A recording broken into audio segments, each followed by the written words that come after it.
Well, hi, folks. Welcome to Radio FM 88, Dreaming the New Dream with Jeffrey Shaw, and broadcasting from our studios in Brisbane. Our co-host is in the Northern Hemisphere. That's the delightful young lady at the very top. That's Andrena Forrest. And in the middle is our guest who we've had on in December. And well, I have to say our guest created a lot of, warmth and understanding about the world of Sufism. But Andrena reached out to him for tonight's show, and it's really important that we brought Abdul on. Sometimes you get blasé about life, and then sometimes life comes and meets you face on, and then you realise there is an emotional body that makes up the human form. We can't all be Mr. Spock and everything's logical and left brain. We've got to integrate both the left and right brain, and then we're able to move into our heart. And that's what tonight's all about. So without further ado, I'll hand it over to you, Andrena. Thank you very much. Thank you, Jeffrey, and welcome to everybody who's listening to Dream in the New Dream, or if you're listening to the replay. Today is the 11th of April, 2024. And today it's my great pleasure to have Abdul Karim back here on the show. So welcome, Abdul. And it's really lovely to see you again. And I know today our main focus is to be able to help you, support you, for you and your family, and any fundraising, which we'll go into and put links up. But we had you on the show last December. I mean, that was 4 months ago now. And gosh, what's happened for you since then?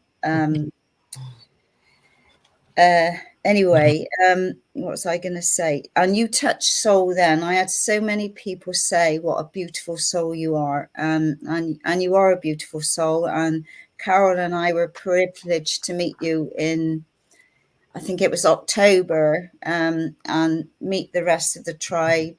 And ever since we've had such a lovely connection. Yeah, October the 7th, ironically, huh? Yeah. That's the exact day we met. Yeah, so it's just amazing, the stepping stones. So and I know since then you're going to share all about Gaza, your family, how you've lost your family, and I've got no idea what you must be going through. I couldn't imagine, and all I can say is, once again, we're sending you all our love and prayers and healing to you and your family. And if there's anything else we can do, please let us know. So without further ado, please, you can start wherever you would like to start, because I know this is going to touch soul for many, many, many people. Thank you very much, Andrena and Jeffrey, for having me here again. Hey, everybody. Good to be here. It's crazy how life can turn, right, for you within the space of weeks and months, even days sometimes. Since my last show with you in December, my life has been turned upside down in ways I couldn't have even think of. And in tragic ways, sadly, at this time. Since our last interview, and I remember clearly the messages I was sending for some of you can remember.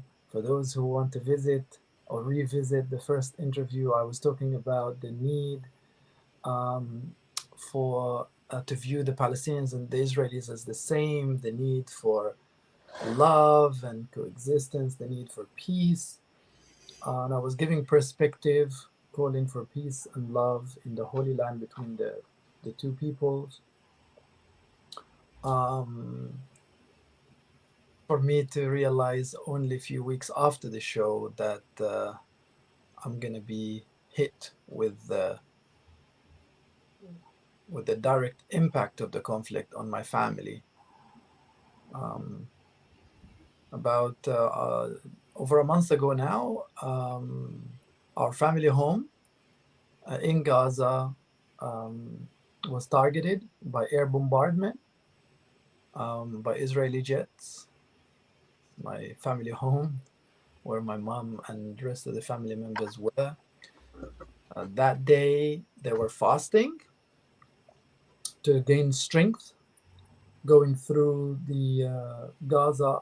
I don't want to even call it a Gaza war. It wouldn't be fair to call it that. It's an assault on Gaza that really needs to stop. Is serving no purpose whatsoever other than increasing the suffering of all of us, not just the Palestinians and Israelis. It's just mindless and it needs and heartless and it needs to stop. So they were going through this assault, my family at the time, for like 144 days or something. Every single day, wishing for this to end, that they won't be the next target, etc. Only to face it head on, face to face, that day. So they were gaining, they were seeking strength in fasting and prayer. It was sunset. This is when they break their fast that day. Anyway, food was scarce, no electricity, not enough water, not enough food. So they were going into fasting mode and seeking strength in that and in prayer. This is when they gathered to eat that evening. This is when our family block, actually the whole block, we live in Gaza. My family, cousins and uncles and aunties, they all live in one big block, several buildings, absolutely back to back, adjacent, next to each other. And as such, the entire family block got bombed. I sent you, Jeffrey, some videos of the aftermath. Yeah, this is my dear mom there. This is the very last time I saw her, some 10 years ago. This is our last memory together. And I couldn't go to Gaza since then. So yeah, they were seeking strength, getting together, breaking their fast, having the first meal, their dinner, or breaking the fast for the first time. This is when our entire block was bombed. All the houses of our uncles and cousins, about 5 of them, were flattened, and our house was hit also. Most of the family members, the cousins and relatives, were evacuated earlier on, and my family were there. They chose to remain in their house. Reason being, initially our house was hit by a tank missile a few weeks earlier, by a tank shell. They evacuated into an UNRWA school. They took shelter into a United Nations school, but that school was bombed, and this is where we lost my uncle, our cousin. This is our family homes. This is the entire block, and this is how they drop bombs on civilians. This is just not right. And it's happening under the nose and the eyes of the world to see. This is literally our family homes, where we spent all our life. This is our living room. This is where we spent, or what used to be the living room. This is where we spent. I grew up here. This is where we spent most of our time. We are now celebrating Eid after fasting. This is the drawing books of the little ones. This is where we would be celebrating Eid, like right now. But my family are now homeless and scattered, and half of them are murdered. So what an Eid. This is my niece here on the wall. She was murdered in this very place. These are all our cousins and uncles' houses. We used to live together in like our little small community. As you can see, everything's flattened. They were injured. My sister lives next door as well, who's married with children. They were all injured, but they survived, thankfully. However, as you can see, Yeah, this is my cousin there clearing the rubble afterwards. My dad and mom. Yeah, this is the last time they visited me in London. The last time I was with them. This is my brother's family here. That's my nephew. That's my brother. You can see him in another video being pulled from the rubble minutes after the attack by the civil service. So yeah, it hit home, and so close at that.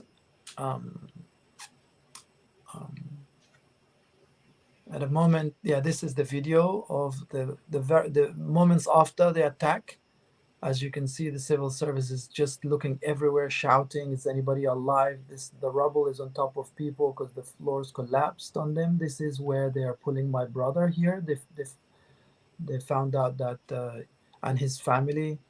My father was there. He survived. That's my brother, as you can see. And as they pull him, if you see, the Quran, the holy book, is pops up from his chest, from on top of his chest, indicating that he was reading at that moment, seeking strength and comfort in the holy book. And this is what my sister confirmed because she survived. She was in the room like a minute before the attack. She just left to grab something from the kitchen for them to eat, and then it was it. That's my brother. That's my brother and my nephew and his family. Yeah, that's my dad, mom. Yeah, yeah. And I woke up one morning on my travel, and it was on Al Jazeera. I could not believe my family's name was being mentioned on Al Jazeera, Al Jazeera news station, and our neighborhood. And I was like, oh no, is this really happening? You know, is my family on the news? And it was just so shocking to watch the actual footage from our home, from our living room, where TV crews and civil service teams are rushing in. And then there I saw my brother being pulled from under the rubble. I had to screenshot the whole thing. This is the video that I showed you. I screenshot it. It was on the news. And that's I haven't been there for like more than 10 years. I couldn't, as you can imagine, it's a war zone.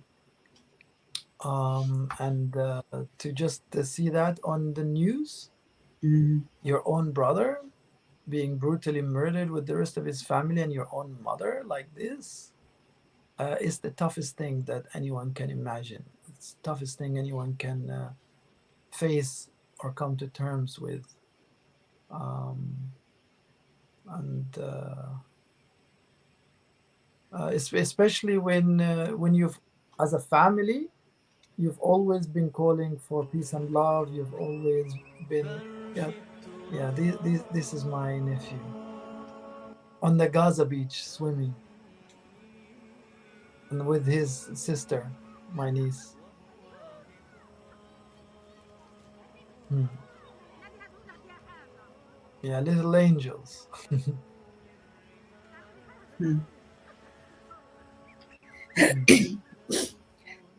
That's yeah, that's her. That's my brother. He was a good tennis player. He actually won the Gaza championship in tennis. Wow. Yeah. He's a sportsman. You know that part of me feels like he wasn't given a fair chance. He's a bodybuilder too. You know, a guy just decides to drop a bomb from the air. No, like he wasn't even given a fair fight. Mm.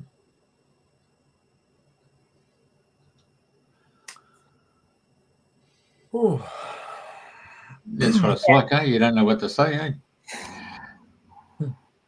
Is for me, I mean, your courage and strength to be able to share, because like I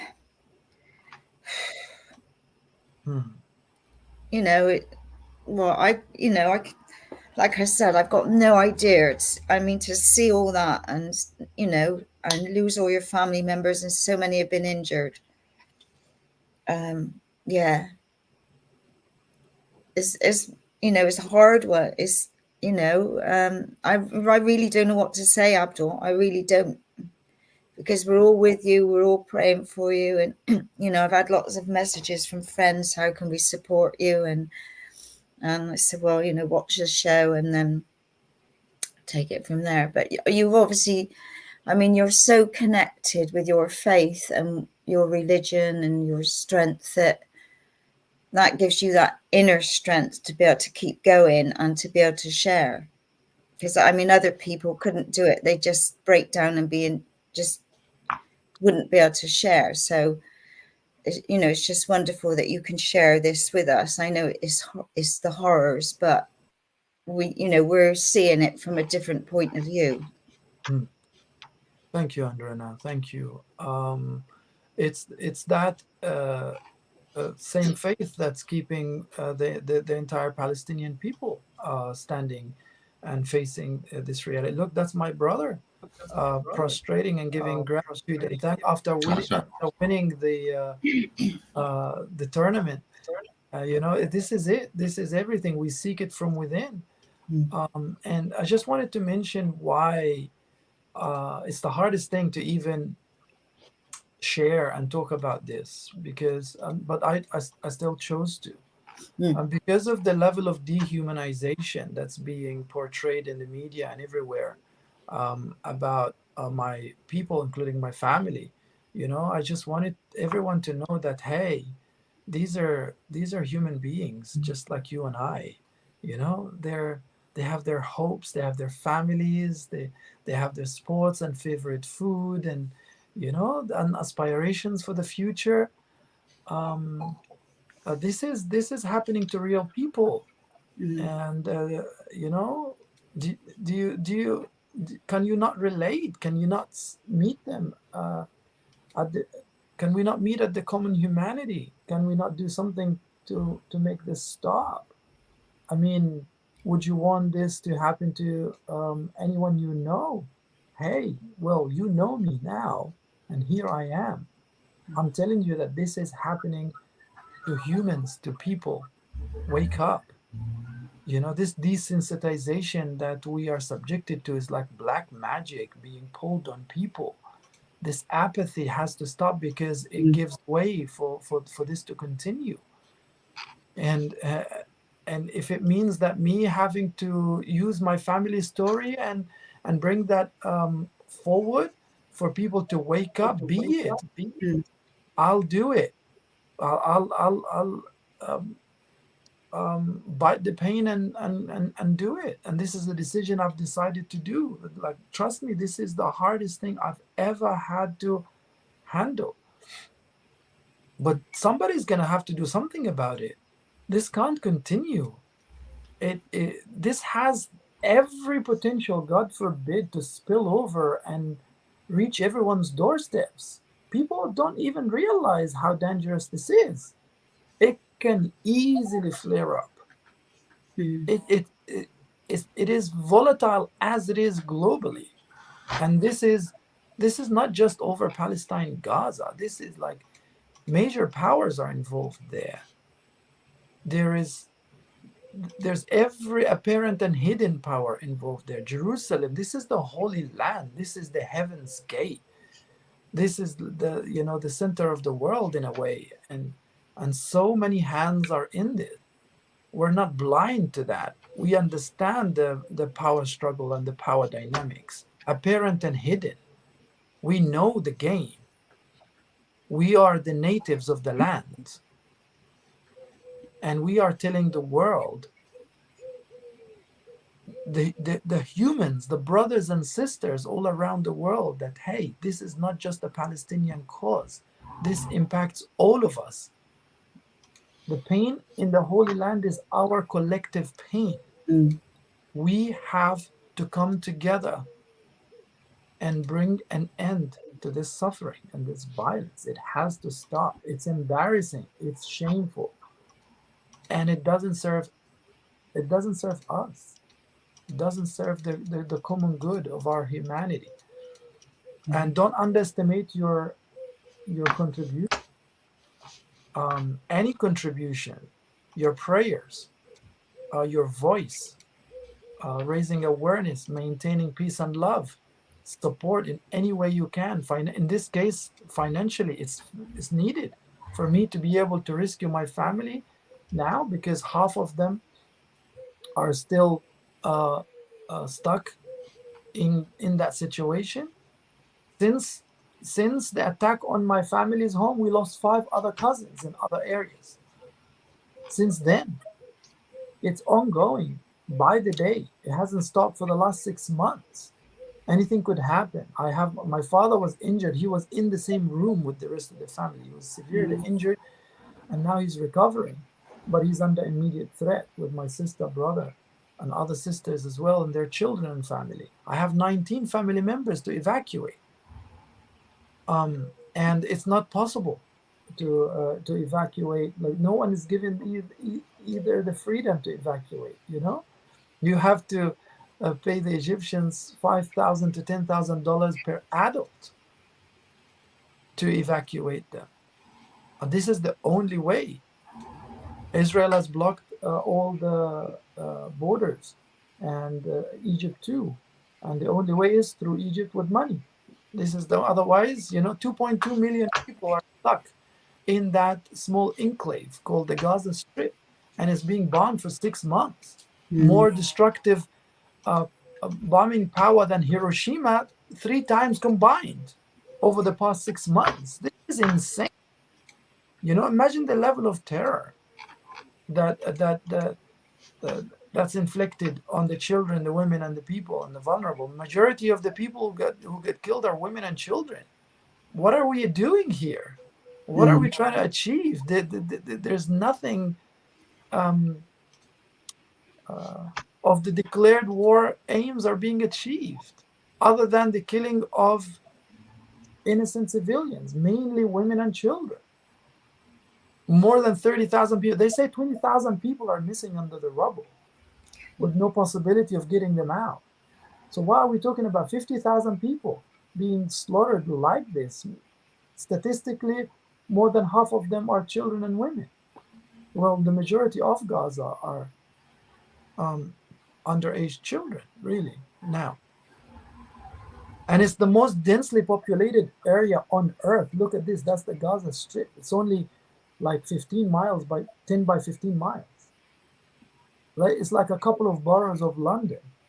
And there's 2.2 million people there. And then you're dropping these bunker busters on them? Come on. How can this be allowed? And I understand the complexity of the situation. I understand it. But nothing can justify that. There has to be other solutions. Yeah. And the karmic cycles we're creating in this will, can consume us for generations to come. Have we not learned the lessons? This hasn't started today. This is thousands of years ago, and it's still ongoing.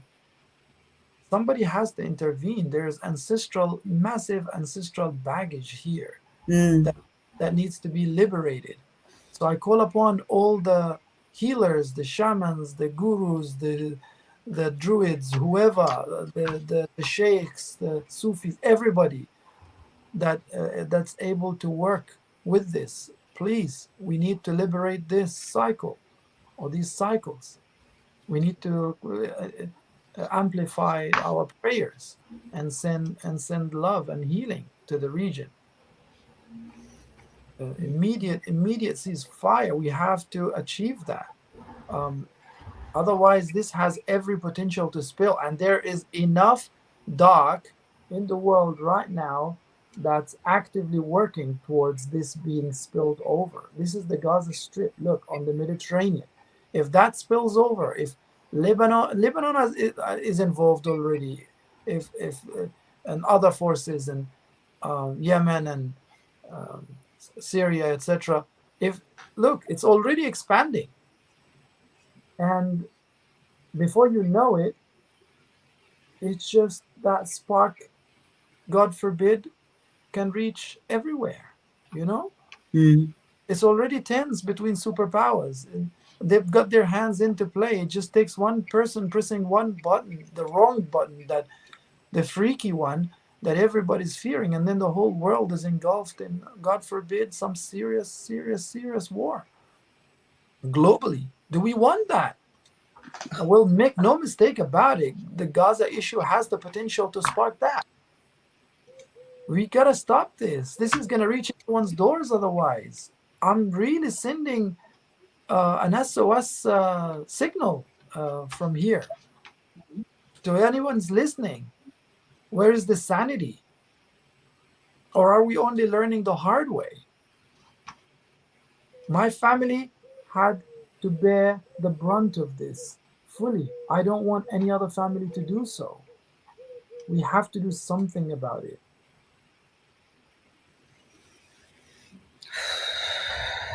Yeah, it's the power of the people now more than ever. You know, with all the different things that's going on around the world, it's a time to stop talking but coming together as one and just praying and doing all the things that are going to help to bring peace in the world. But we've got to find that peace within our own hearts first. Yes, and this is what I've been always calling for, is to do the work within. People don't do their spiritual work. Hey, Abdul, I mean,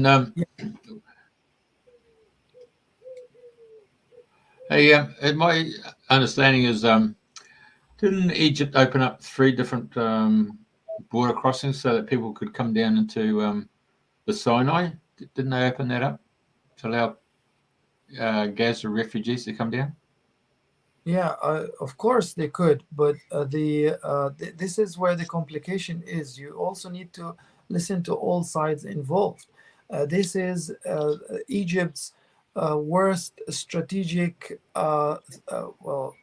nightmare that they don't want to deal with, because if their fear is they don't want to enable Israel to ethnically cleanse the Palestinians from Gaza into Sinai and then shut off that border, take over Gaza and say, here we are.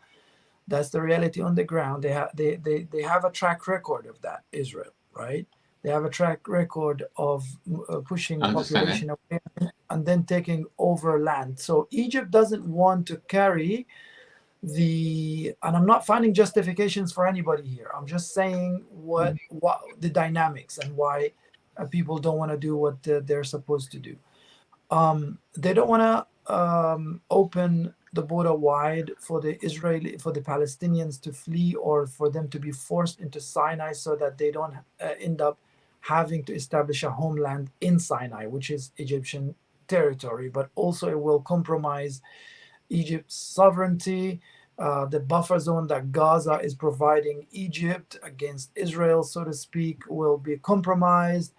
And they don't want that, unfortunately, on the cost of the Palestinians. No, in politics, nobody cares about the people, right? They just use as pawns in their strategic moves.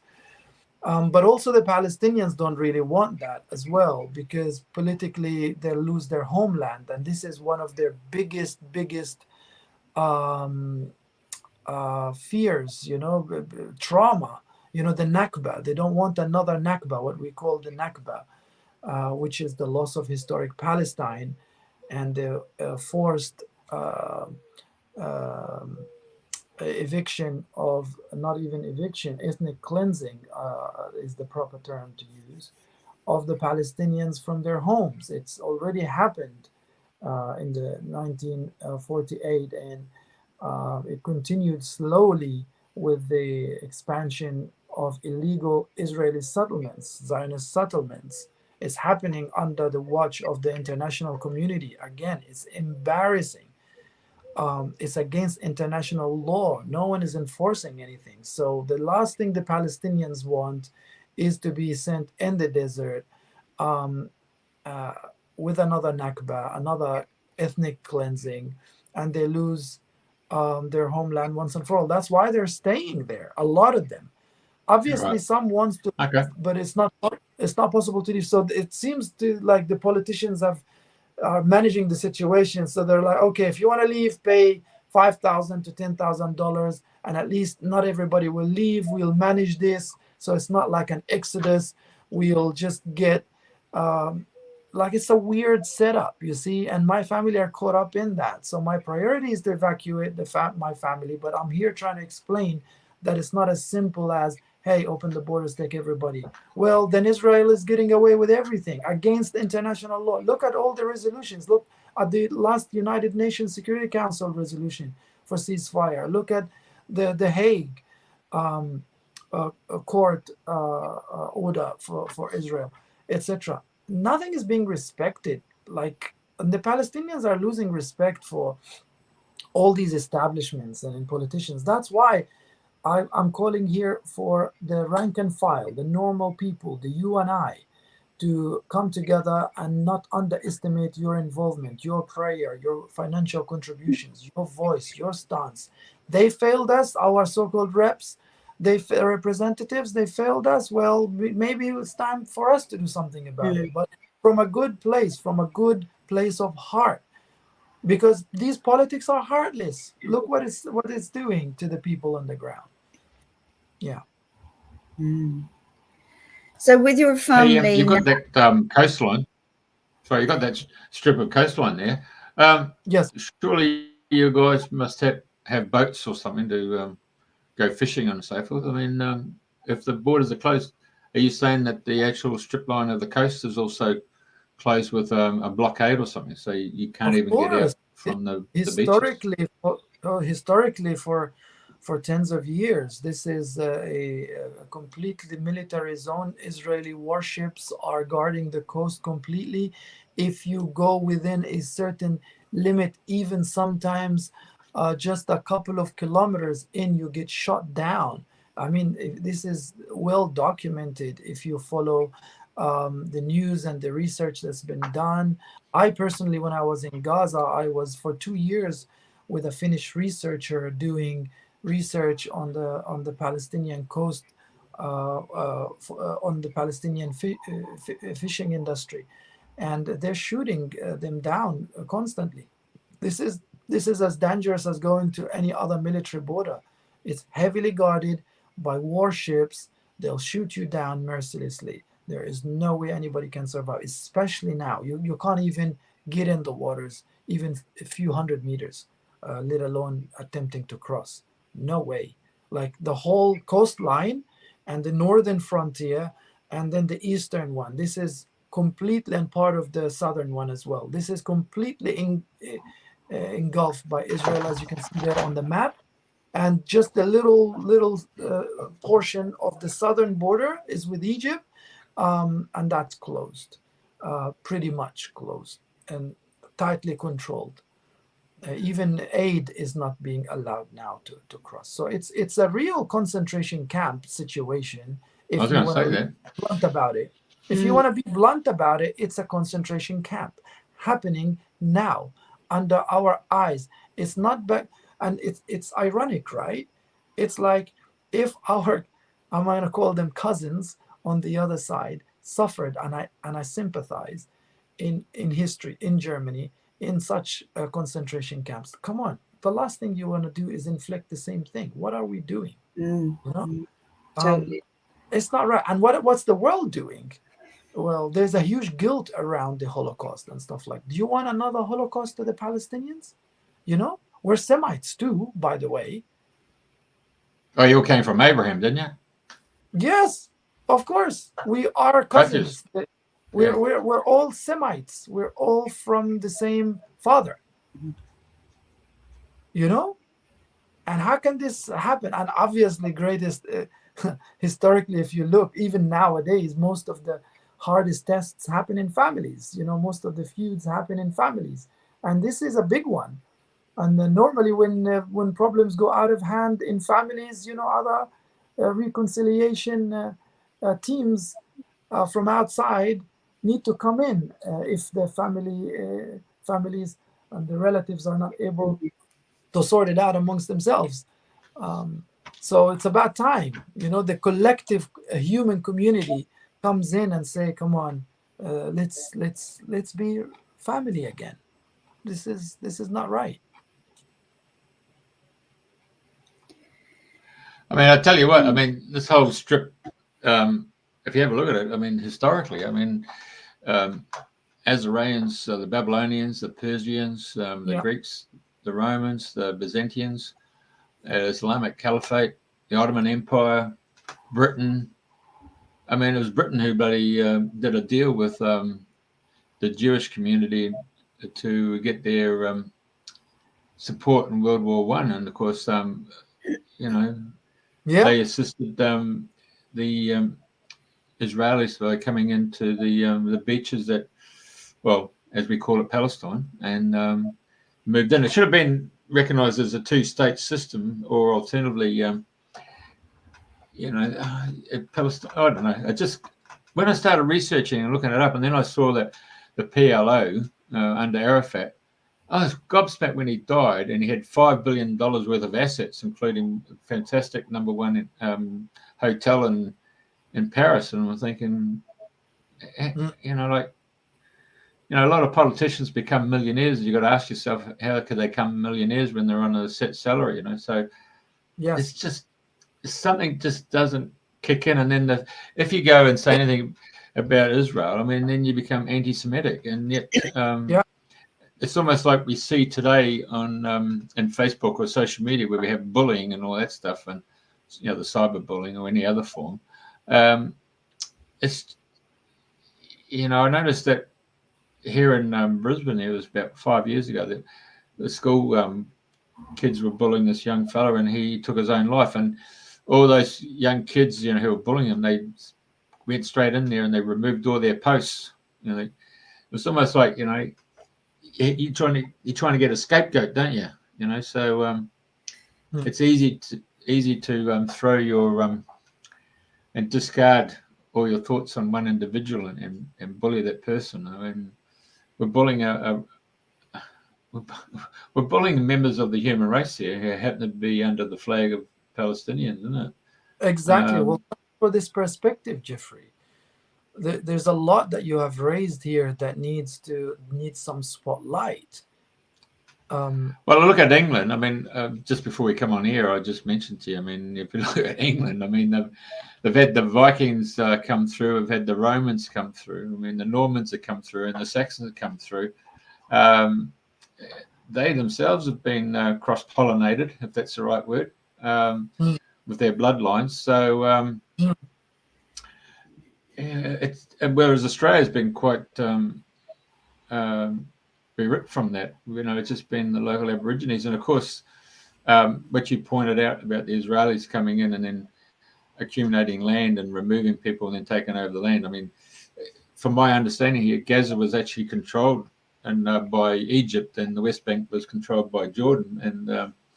And after the 6-Day War there, basically, Egypt's thrown its hands up and said, well, okay, well, Israel can look after the Gaza Strip, but then Arafat came in and went in the 60s or something to be a recognised PLO for negotiations and talks, but it seems like a lot of funds went into his account.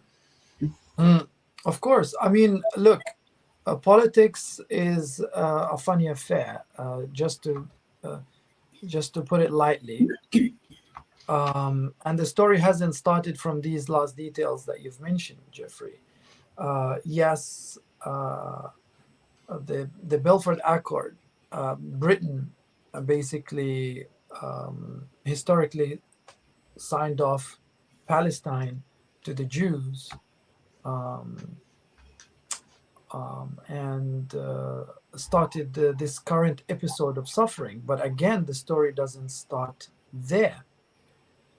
You see, as you were mentioning all these details, I was just going, I zoned out a little bit, and I was like, look, this is the politics of divide and conquer, divide and rule. And no matter what the faces are, no matter what the sides that are involved, it's the same policy being enforced, be it the colonial Britain there, or before that, or all these occupations that come and gone over Palestine, from the Crusaders going back to wherever you want to go back to in history. Palestine has always been a passage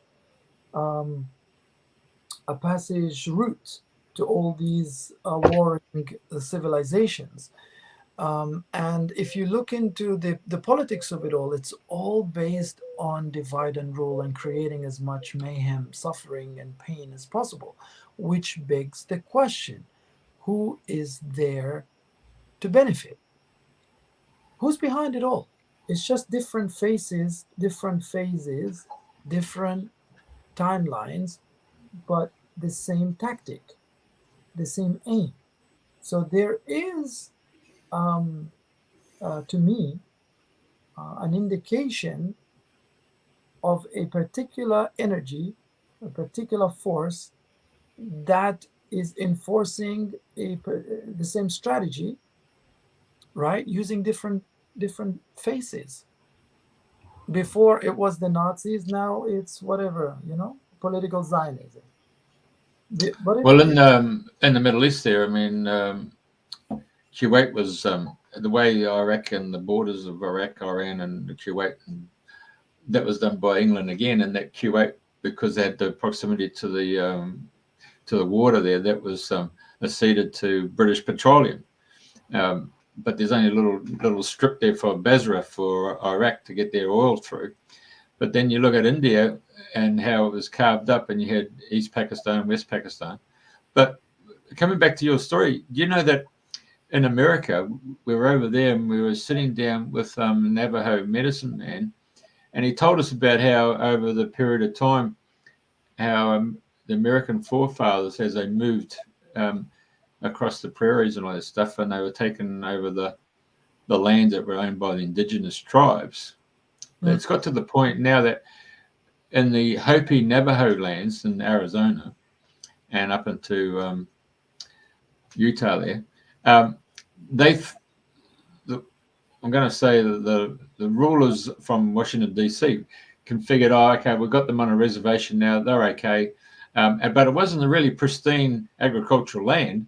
But then in the 50s, geologists discovered that Hopi Navajo reservation is chock-a-block full of coal, which is only a meter down, and you can do strip coaling. It's got uranium, it's got copper, it's got all the minerals. And so they came up with the Breeze-Bennett Act, which basically said, right, we're going to set up Tuba City, and anyone who's on the reservation wants to go to Tuba City, you'll get your free house and you get running water and toilet and all that stuff. And you'll have all the same facilities as the new arrivals. But if you leave the reservation, then you'll have no rights to come back on the reservation, and we'll demolish your home. Now, the ones who stayed on the property, and this is where we're coming from, the medicine man, his grandmother's still on the property. And then the Breeze Act was added to it that said you can't do any improvements or renovations to your home. And so you can't, we've got no running water.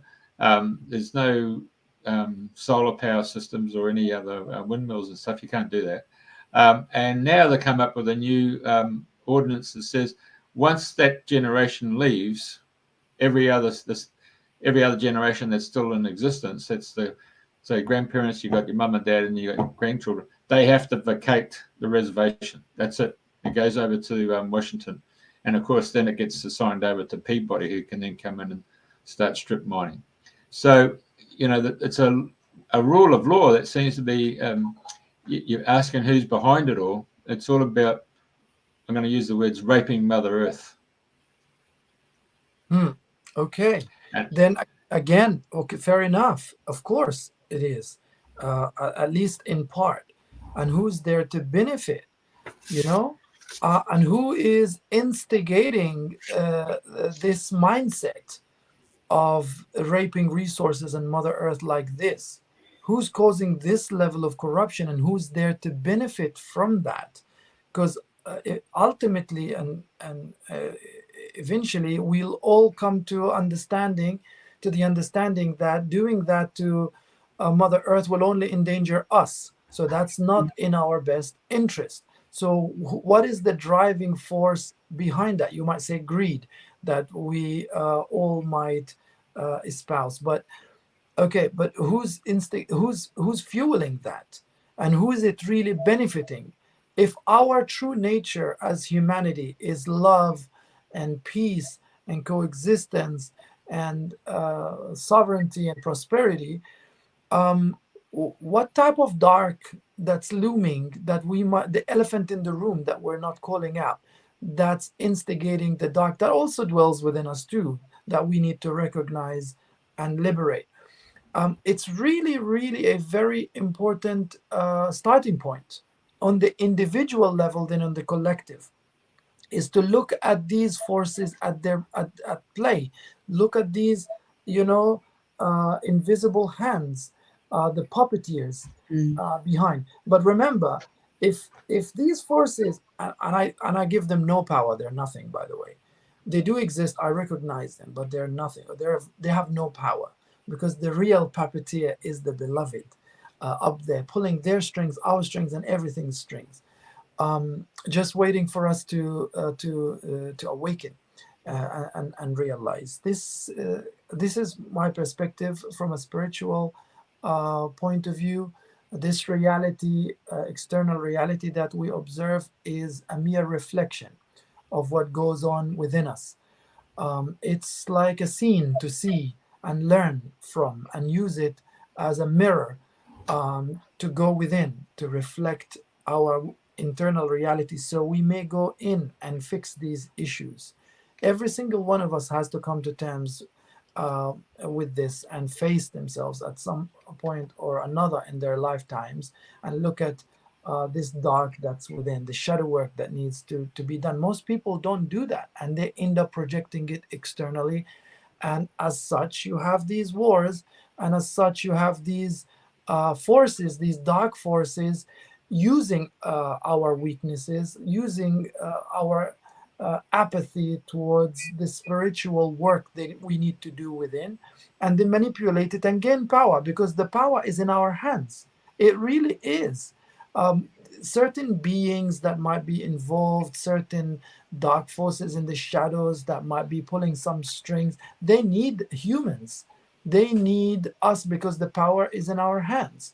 And they need to manipulate as many humans into this. I mean, look at these poor soldiers, the poor Israeli kids. They're kids, man, 19, 20-year-olds being put in this inferno, being pushed against, civilians, and to cause these crimes, giving them toys like these drones and airplanes and bombers, and telling them, oh yeah, these are terrorists, just drop the bomb, this is the military, you listen and obey, daddy. This is why I have sympathy for them. I have understanding. I already immediately forgave that pilot that dropped the bomb on my mom, because I recognize he doesn't know, or she doesn't know what they're doing. They don't. They're brainwashed. They're possessed by this, by this system.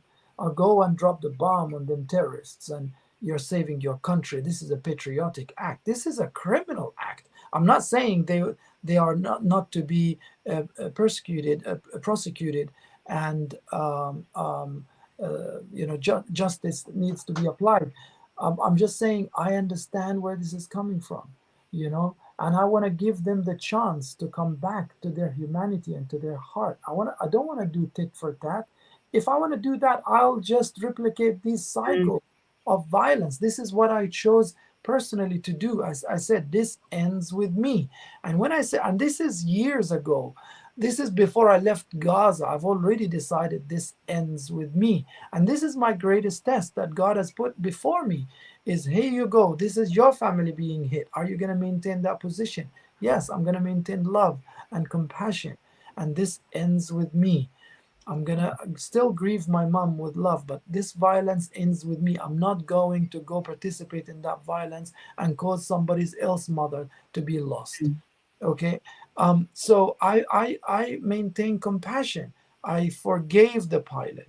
But at the same time, this brings the responsibility to the Israelis. Especially, I know so many Israelis on the other side and outside in the world who don't agree with this. This is your time now. This is your responsibility to bring awareness within your community, to speak to your children, to tell them this has to end with you. There's humans on the other side. There's a whole reason why these barricades are put up There's a whole reason why certain ideologies of supremacy and superiority being propagated in the Israeli community. There's a reason why these walls are up. So they separate people.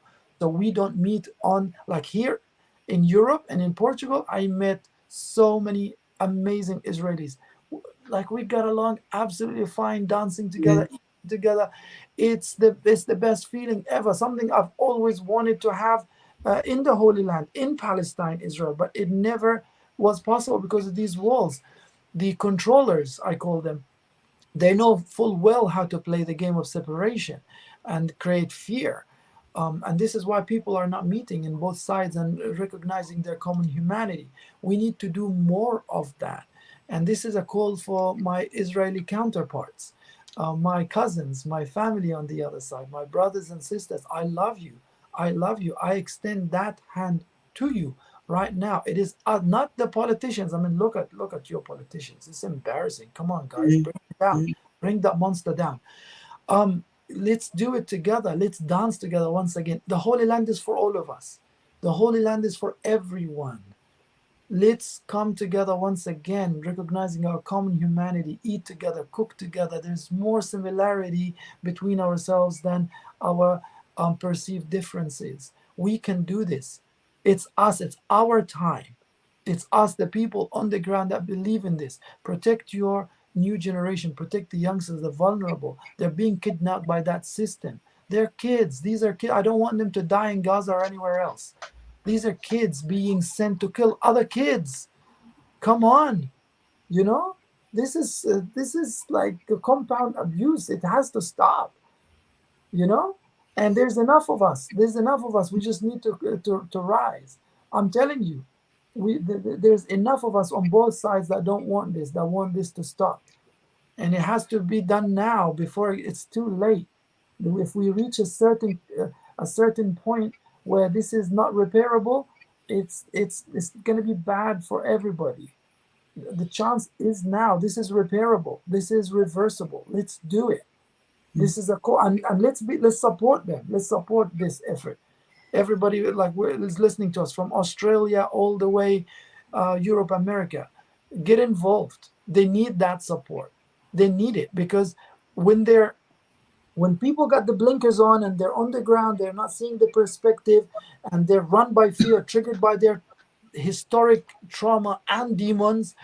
They're just running auto mode, fight or flight mode, crisis mode, and they justify the atrocities to each other out of fear. They're kidnapped. Both people are kidnapped by their existential fear. We have to understand the nature of trauma and how it works.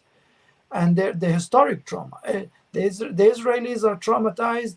The Jews are traumatized from the Holocaust. They don't want that existential fear. Okay, well, everything that you're doing now with the help of this bloody political Zionism is leading you there. I'm trying to save you here. And the same with the Palestinians. I mean, the Israelis need to realize by killing another people, you're not doing a good job, and you're not even bringing safety to yourselves. And the Palestinians have their own existential fear of the Nakba. Oh my God, they kicked us out of our historic native homeland. We don't want this to ever happen again. We're going to still stay on our land. And a lot of their moves is from that existential fear too, even though this is their native lands. It's understandable, yes. And they've welcomed the Jews before, etc. I understand the dynamics. You know, when you take the fear out and the trauma, you heal the trauma, people are going to suddenly realize, oh, mi casa es tu casa, my house is your house, come, and we live together and we eat. But this is the way then. Where are you healers all over the world?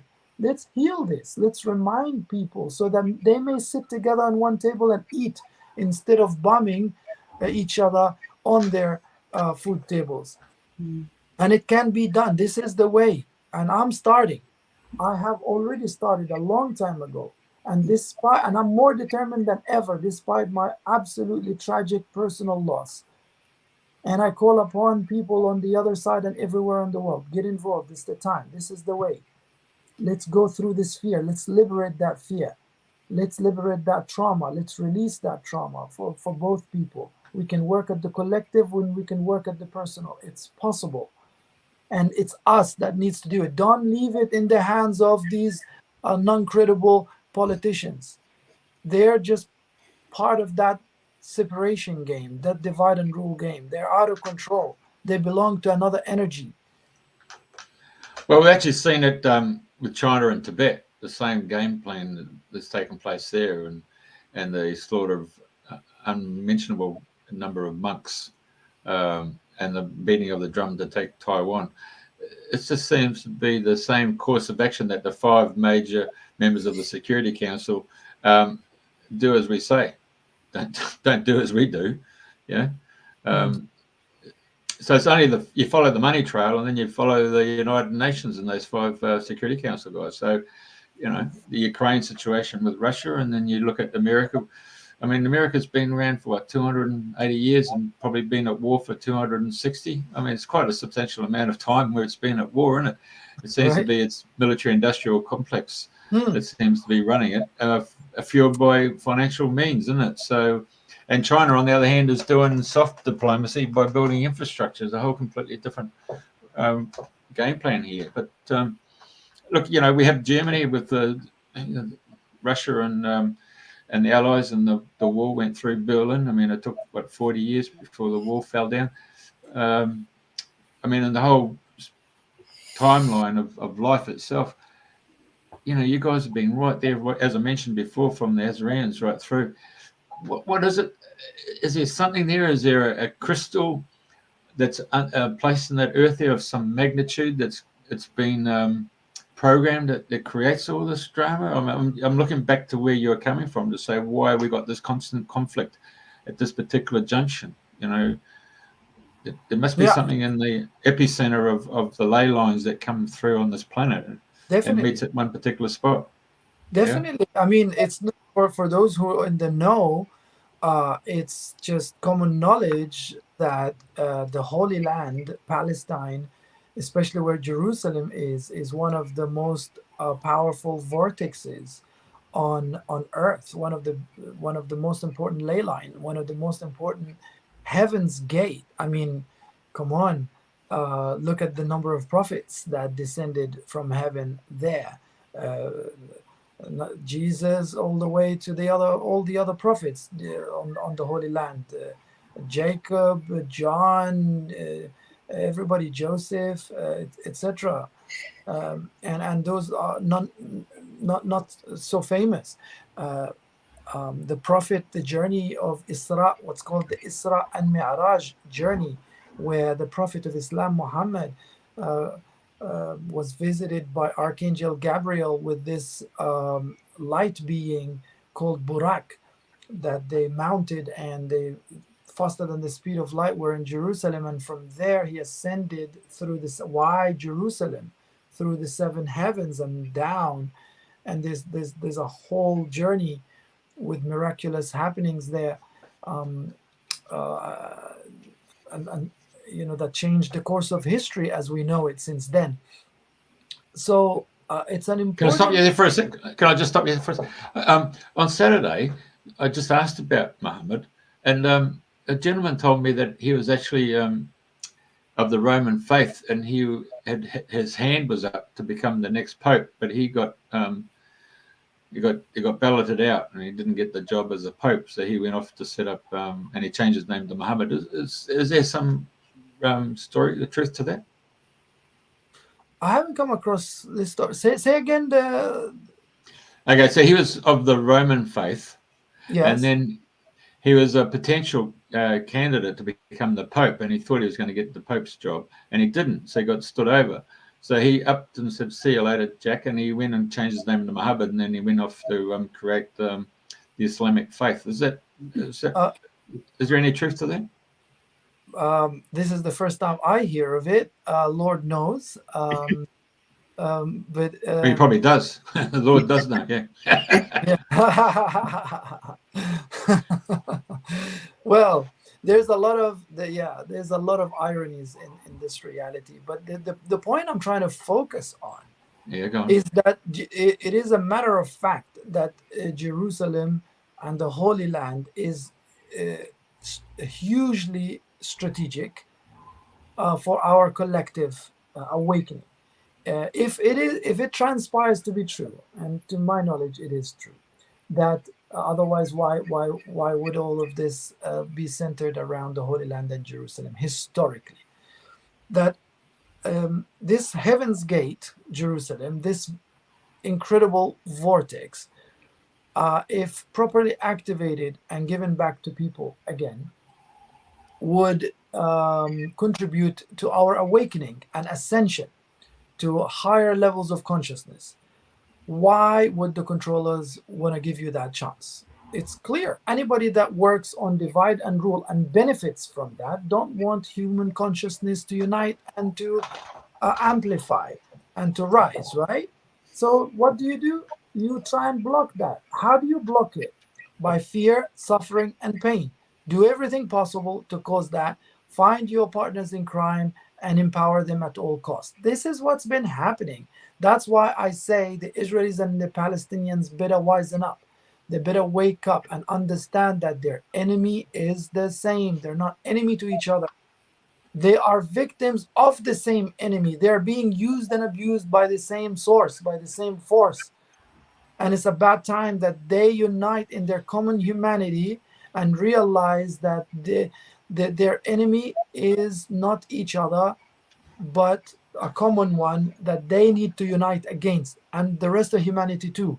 Once we realize that, this is the only way we're going to break free from this enslavement template, really, that's taking the whole humanity. People in the West think they're free, that they're not divided, and they're not being used and abused in their own convenient ways.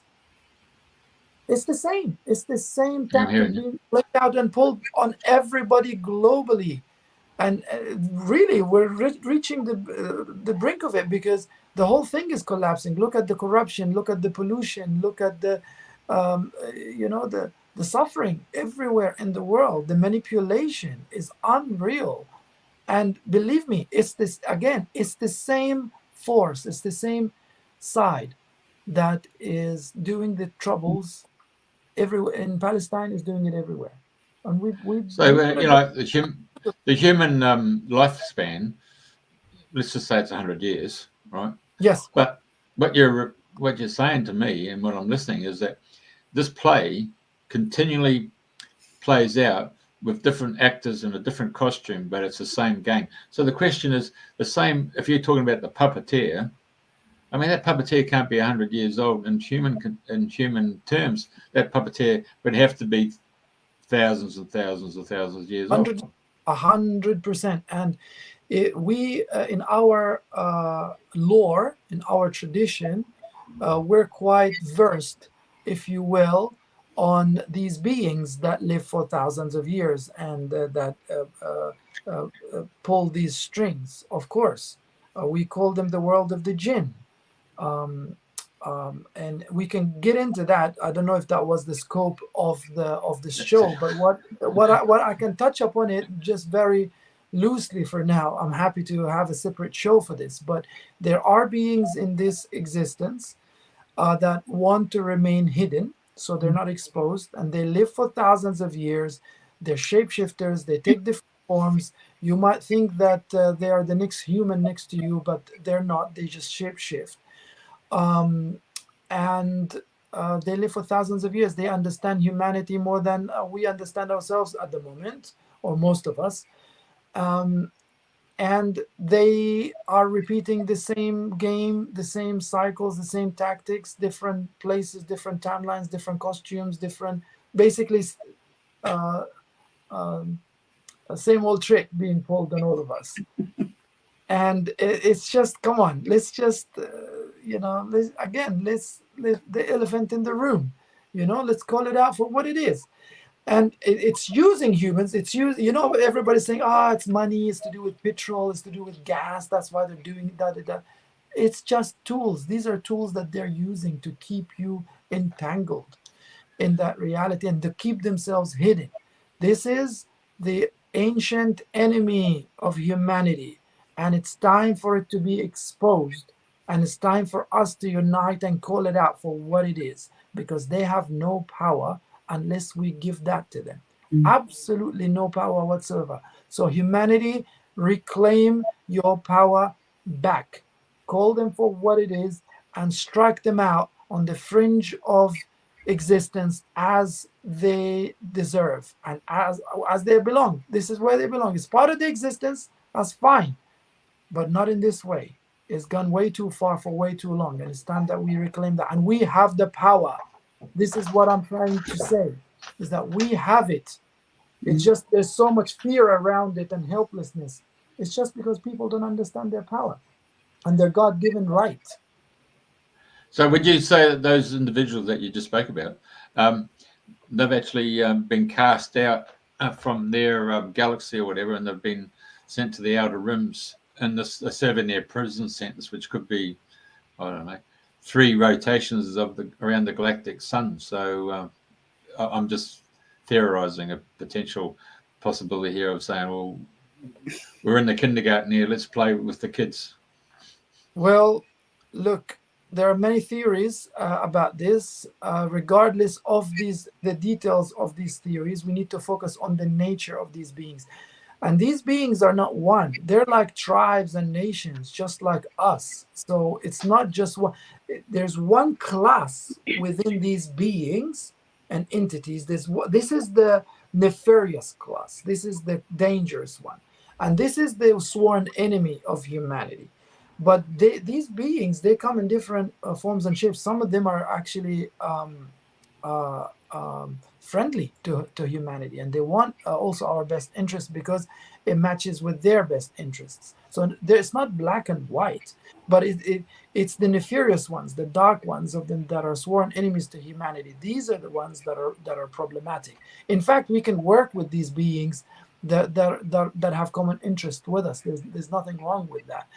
And they're waiting for it in many ways too, and they're on standby. They're just waiting for us to awaken and reclaim our divine right and our power, and work together for the common good, and then strike these nefarious little beings out to the fringe of society, to the sidelines where they belong. That's all it is. Then game's over. It's as simple as that. It's just we need to awaken, and they're doing everything they can, everything they possibly can, to stop us from having this knowledge and having this power back, and to keep us forever divided and turn our attention and power against each other. And this is why I say it stops with me. It starts with all of us. Hey, cease fire now within yourself, within yourself, between you and your neighbors. Cease fire inside. Maintain this inner peace and compassion, and then build bridges based on that. Then it's game over. This is everything. It's compassion and love back. Just work on that. That in of itself is enough. That brings enough light that shatters that darkness. Really, this is all we need to do. It's just as simple as that. That's what the role of all prophets and gurus and guides throughout eternity. They've been coming to remind us of this simple thing. And that's all it is. Because the only power that these dark beings have is a power of temptation and insinuation. That's not even a power, because you have the choice to refuse that temptation and to refuse falling into fear. It's just a calling. They call you out, and then you say yes or no. Don't fall for it. Maintain your sovereignty, your own power, your own love, your own heart space, and then they have no power. It's as simple as that. Defeated. They have no power over us. All the traditions, the Quran and all the tablets, everything has been telling us the same thing, right? And they have different names, different descriptions, and different traditions, but it's the same beings, the same entities, and they have been let out over the past 60 years. This is why over the past 50, 60 years, if you notice, there's a huge, decline in everything, basically. And that's to do with them, because they were unleashed. They were unleashed. They were imprisoned. They were contained before. Over the past 60 years, they've been unleashed. That's why the corruption has increased dramatically at every sphere of life. And now it's coming to an end. Now is the end. Actually, last night, I may reveal, marks the end of that period.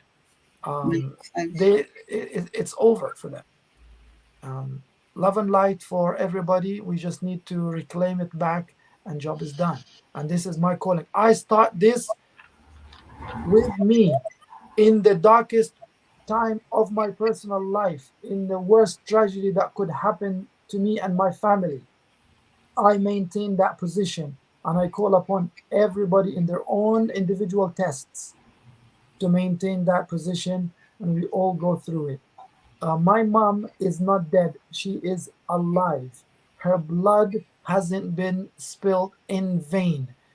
Her soul consciously chose that. It's the biggest sacrifice that she could have done. She's my biggest hero. I'm forever proud of her. She chose that path to sacrifice herself as an offering for love and compassion, because her blood is going to serve as that rain of mercy to extinguish the fire that's raging in the Holy Land. She faced it. Look at that courage. I'm just going to give this tribute to my mom. Look at that courage. She stood there in that fear, in that pain for 144 plus days, every single minute expecting the worst. She was told to evacuate. She did listen eventually, and she evacuated into an UNRWA school. They got bombed yet again there, and my own uncle, in front of her eyes, got killed, and his son, my cousin. So my mom was like, you know what? There's nowhere safe. We might as well stay in our homes and die in dignity as oppressed people. Then we go back to the Lord, and maybe from there, from that position, we might contribute to a better Holy Land. I mean, you guys come straight out of Star Wars. I mean, you guys are fighting the bloody Emperor and Darth Vader, and you know you're the Luke Skywalkers against this big monolith of a military-industrial complex, isn't it? Well, the Palestinian souls, they're known historically. My natives, the Canaanites, my ancestors, the Philistines, we have come here for this, and we don't shy away from that. In fact, I dare say that the key is in our hands. We hold the key of liberation. We hold the key of liberation for the Israelis themselves, from themselves. They're on a self-destructive mode. We hold their keys, and we're going to do it. We're going to save them from their own selves, from their own cycle that's consuming them. And we don't shy away from that. We say it out loud. We know the position we're standing in, and we're going to hold it for both people and for the world. You know? Our souls have come for this, and we welcome this completely, wholeheartedly, no fear. We are here with a brave heart, but with a loving and compassionate heart at the same time. And we're not gonna, and we'll stand in the face of the worst adversity, smiling. Look at our people. Look at, just yesterday, I made a post of them praying Eid in the middle of the rain, shaking, cold, no electricity, with the bombs falling in the street. The mosque have been bombed. They're praying together in congregation in the street, because they recognize that power, it comes from within. We all have that birthright. This is what these dark beings don't have. The divine spark within us. We have been dignified by divine decree, and we've been given that. These beings are jealous from that. We just have to, it's just as simple as that. They're jealous because God chose to place that secret within every single one of us. We are the universe in ecstatic motion, like Rumi teaches. Don't act so small. You are the universe in ecstatic motion. You have the capacity to be one with the divine, with everything there is. This is the greatest power ever available to every single one of us, and every prophet has come to remind us of that and invite you there to seek that power. Game over for them. That's why they don't want you awakened. They don't want you to know this. They don't want you to do the inner work. Of course. So, Of course. Why would they want you to wake up, to realize what a divine being you are? This is it. And imagine my people, the Palestinian people, also some Israelis on the other side for sure. They're brave souls and they're doing the work. I salute them. I recognize them. I stand side by side with them. But the Palestinians, look at them. Look at these young souls. Look at these babies. I mean, these are souls from the stars. They've come down willingly to choose this fate, to face this fate. What a kind of soul that is, right? They're here to be mirrors for us, to say, hey, wake up. They're willing to sacrifice themselves so that we can wake up. And a lot of people are waking up, make no mistake about it.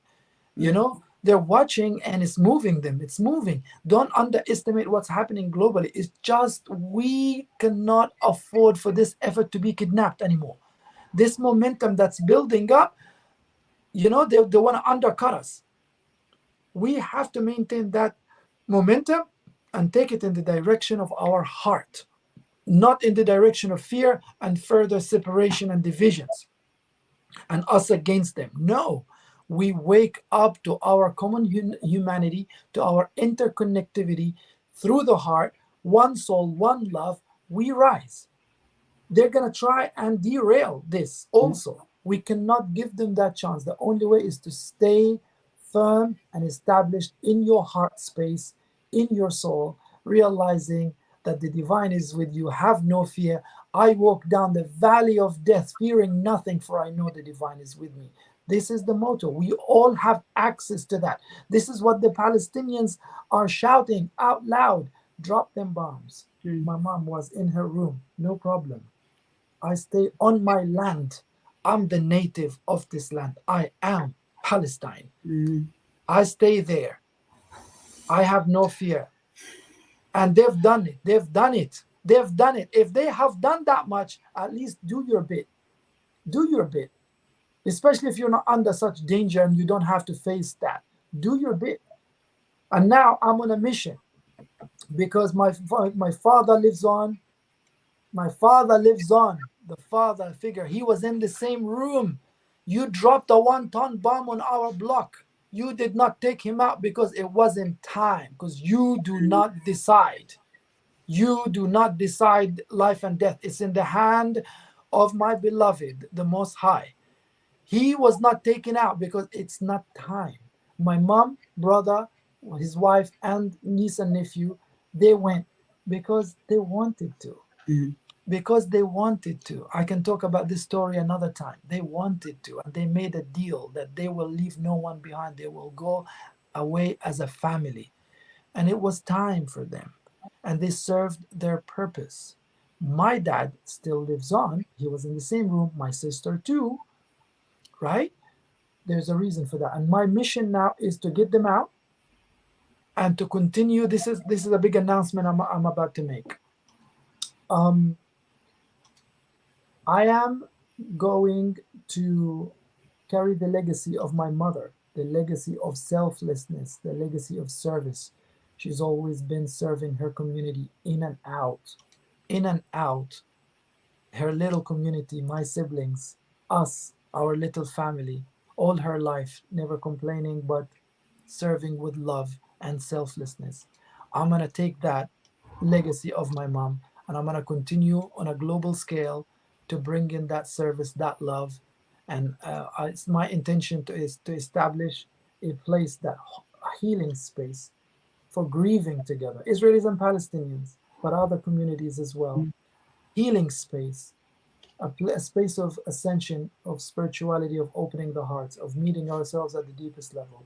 This is my tribute to Mom, is to hold her legacy and move on.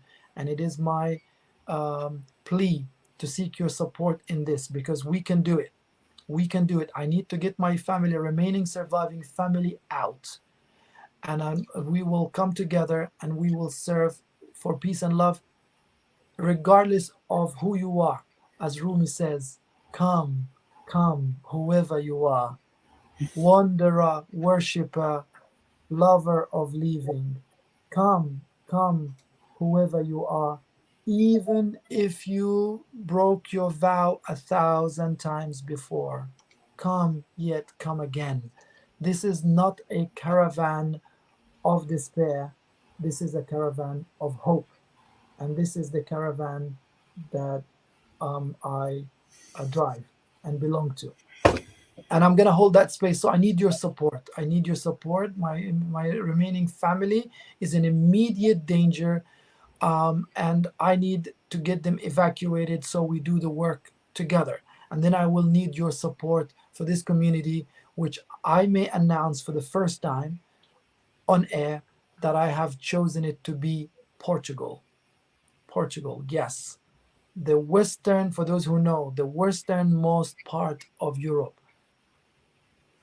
And the reason being is because my mom passed the minute I entered Portugal. I was on a journey, and as I entered Portugal, driving from Spain, all the way from Konya, Turkey, actually. I was in Konya, where is the resting place of Rumi. I gave my respect and love, had a retreat there. I drove to Lithuania and from there to Spain. And as I enter into Portugal from Spain, the news arrived that night when I was on the Atlantic. And this is when I knew, okay, my mom left the minute I entered Portugal. Portugal is the place. Her mission stopped then. My mission continues with her. She is with me. And it starts here. And this is the announcement I'm making. We're going to do this together. I'm going to hold that space. And I invite all of you for that. And stay tuned, because we're just getting started, and I'm going to release more and announce more on this front. So let's make this happen. Let's be practical. Enough, sentimental talking and stuff. Let's be practical, because actions is what makes the difference in this cause and effect reality we live in. So let's do this. I call upon you to support this with all your heart, financially, or by your prayers, or by your own effort. You're welcome. I'm going to invite all of you. I'm going to hold that space and invite you physically on that healing space where we can dance together, whirl together, eat together, connect with earth, live with the real cycles, bring paradise back on earth. We start with ourselves and with our community, and before we know it, the world at large. This is the way, and I give my life to that. Hence why I seek your support. One step at a time. Let's get our family rescued from Gaza, and let's build this community, and let's contribute. May love and peace prevail on earth. May compassion be our signature once again. It is our birthright, and I dedicate the rest of my life for that. Thank you. Hey, hang on a minute, Jeffrey.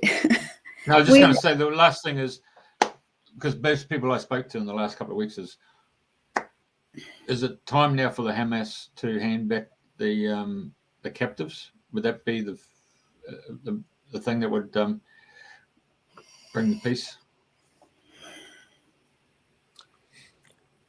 What brings peace is that we hand back our souls that are kept captive within ourselves by the oppression of the mind.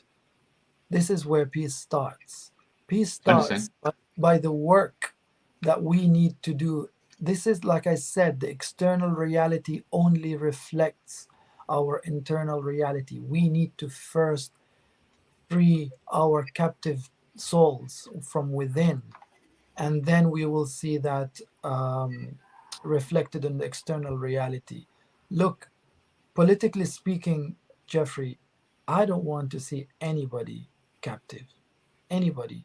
Not the tens of thousands of Palestinians illegally kept in Israeli prisons, illegally, with administrative imprisonments.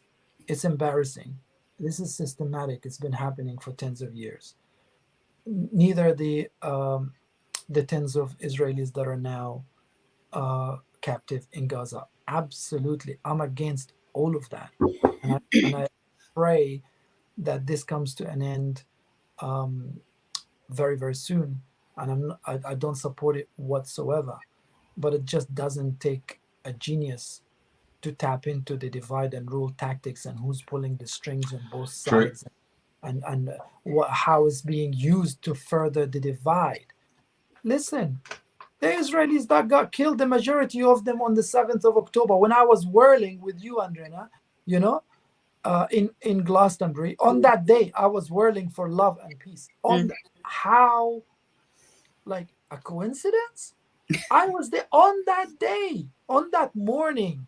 We were whirling together, and the following day too, for peace and love. When this kicked off, the majority of the people I learned on the Israeli side that got killed were, you know, the permaculture people, the peaceful, loving people. Yes, there were others too, an army, etc., etc. But this is it. They, you know, like it's all, and the ravers. A lot of them are good people. They're good people, peaceful, loving people. It makes you wonder, you know, what are the hands behind that are just orchestrating this in the most masterful, devilishly and dark, masterful way to cause the maximum level of trauma triggering? Because this is the whole thing. They wanted to trigger the Israelis and the Palestinians in the worst way possible, so that then the impact, and we need to be careful. It's not like, you know, Hamas and Israel. It's not this. They want us to be caught into the drama of it all. No. It's a trap. It's a trap, and that we must be careful with. And again, put the attention on the elephant in the room, on that dark behind the scenes that pulling these strings, and let's not fall for it. Yes, I'm gonna call for peace and love and for the release of all kidnapped people, and I'm gonna call for peace and love in the whole Holy Land, and that's what we're gonna maintain. And I genuinely wish that the Palestinians did not have to resist, did not have to pick up arms. I'm against militarization of the Intifada. I've always been. I've always told my people, be careful. Do not fall in the trap. Do not go into that. It's a big trap. Maintain peace and protest, or peaceful resistance, if you will. Maintain your humanity. Don't be dragged into the militarization of your struggle, because that's exactly what the dark wants. And then boom, it's out of control. Yeah, but the next act in the play is the reconstruction of Gaza. So everybody's saying, oh, there's money there to be made to rebuild it and put the sewage systems in, the IT systems in, and the water systems, and all the supermarkets. They're all going to see the big dollars and say, oh, okay, here's the benefit. Yes, but look, Jeffrey, how about the reconstruction of the whole Holy Land on compassionate grounds, on cohesive grounds? How about the reconstruction of people's infrastructure within? You know, where is the compassion and love? How could it be that a human being reaches a level of pressing a button to drop a bomb on clearly visible civilian targets that they see and they find justification in that? There's something seriously wrong here within their construct, within their mindset. They're literally kidnapped by that energy. So how about reconstructing that first? Then it stops.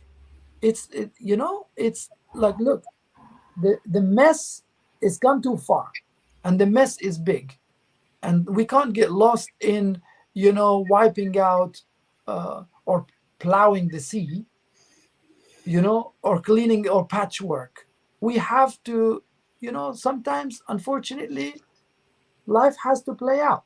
It's gone way too far, and certain things need to, unfortunately, play out, and we have to bite our tongue and on the pain, hold on the pain until it settles. It settles down and works itself out, and then at the same time we work strategically on the grounds I've mentioned before. If you want a strategic intervention that works and lasts for the common good long term, I just shared my strategy with you earlier. And it's not the strategy of the politicians. This is, we will just get caught into that. And it's, again, it serves the whole overarching rule of divide and rule, you know? And we can't contribute to that anymore. It's just we have to stop acquiescing, even at the mental level and the emotional level, and we have to bring in a different reality, and we are part of that. It's the new earth that we're building. You know, we are in the greatest time of history. Yes, absolutely. We are in the time of change now, and we're all, I mean, you're a warrior of light, of love, of peace. We're all behind you. And we will support you, and we will share. And I know many of my friends and healers will all do the same. And we will help in any way we can. And it would be lovely further down the track if you'd like to come back and share how all these lovely changes and the prayers are starting to make a difference around the planet.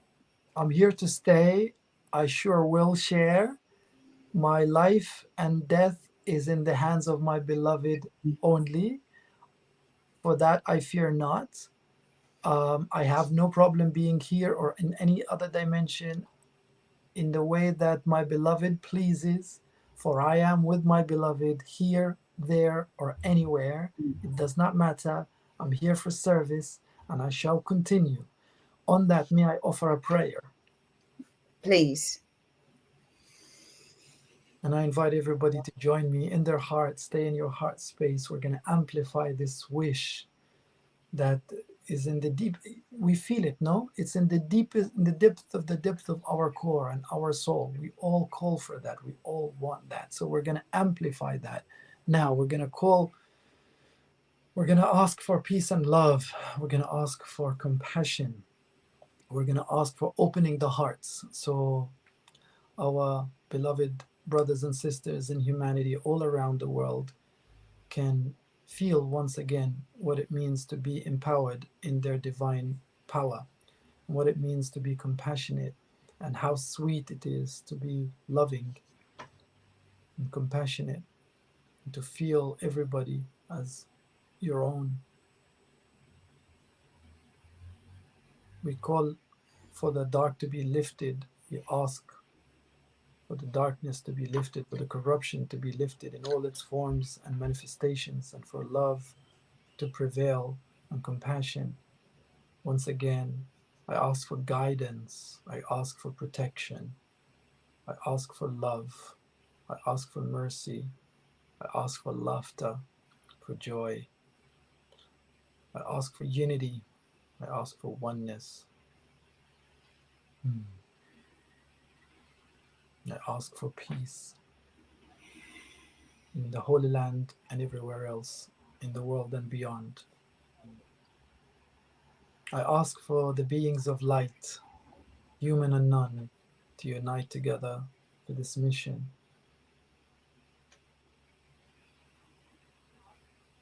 And I ask for everybody to contribute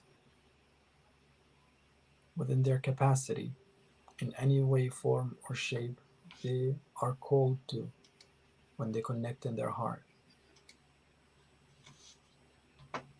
I give gratitude for this moment. I give gratitude for this greatest journey of a lifetime. I give gratitude for all the souls that sacrificed and that taught us. They sacrificed time, effort, energy, money, resources, and their lives to give us the opportunity to have this understanding and have this moment. I give gratitude to all of them, to our teachers, to our parents, to our coaches, our children. I give gratitude to the plants, to Mother Earth, to the animals, to the beings of light and love. I'm even grateful for the role the dark has played in showing us the light, for without the dark we don't know what the light is.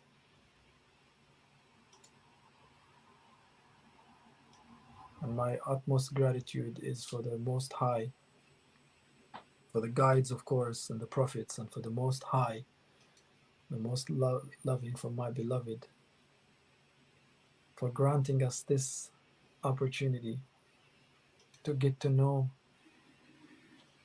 Him, the divine, the beloved, in this way, in this time, on this earth. I recognize and testify that nothing exists but the beloved, the one, the source, the most compassionate, the most merciful. It is not a he or a she. We call in Arabic and Aramaic too. Jesus used to call him Allah. It's the only word that doesn't have a form of a female or a male.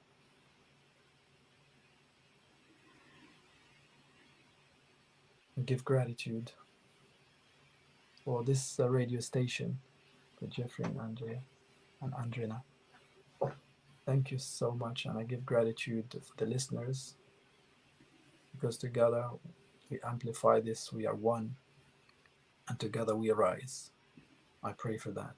Ameen. Allahumma salli wa sallim wa barik ala man ismuhu Ahmad. بجاه نبيك المصطفى وبسر سورة الفاتحة. اللهم صل على سيدنا محمد. بسم الله الرحمن الرحيم. الحمد لله رب العالمين. بارك.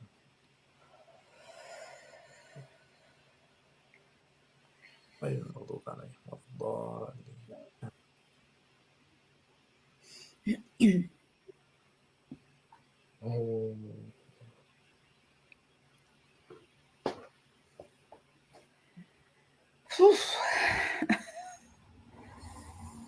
That last part was in Arabic, just for those who... No, guess that. Well, thank you so much from heart and soul for what you're doing and what you're sharing, and to all your family members. And it's been an absolute pleasure to have you on the show again. So thank you so much. All the love, Andrena, Jeffrey. Thank you so much. Thank you for the listeners.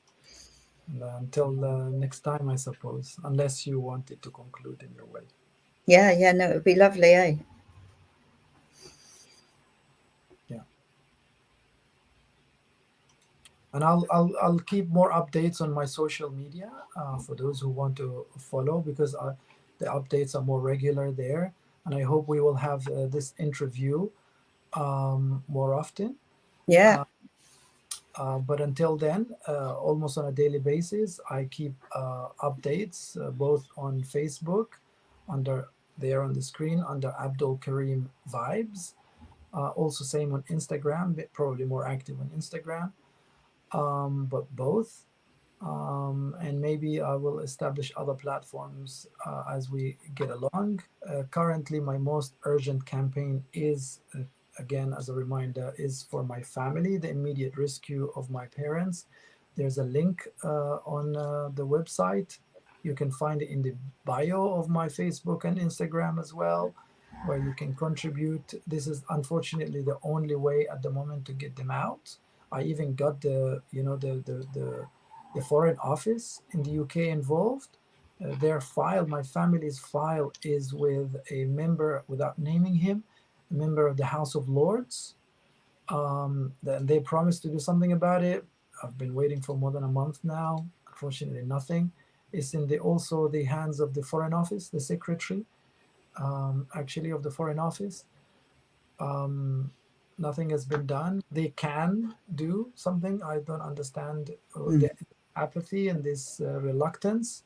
They're saying now to me, oh, there's a lot of applications and we're doing our best to go through them. I mean, nonsense. Come on, how many? Yeah, of course. Okay, look at the Ukrainians and how many they've been evacuated. It's just. I don't want to express my political opinion on this now at the moment, but it's just sad to see. I'm a British citizen, and this is my father and mother. I've already lost my mother and brother. The least thing they could do is to help me evacuate, and they have every power to do that, to evacuate my father. So I'm hopeful that at some point it will happen, but I can't wait and depend on our governments, unfortunately. So what's been working for thousands of people so far is this method of paying the Egyptians $5,000 to $10,000 per adult and they do evacuate them even without paperwork. So this is my top priority, and then to bring them over to safety somewhere where I am in Europe and have this community, and together bring that love and peace and that service back and share it with everybody. So I seek your support for that. Thank you. We'll pray for that. Thank you, Abdul. Thank you, Andrena. Thank you. Thank you, everybody listening, and same time, same place next week.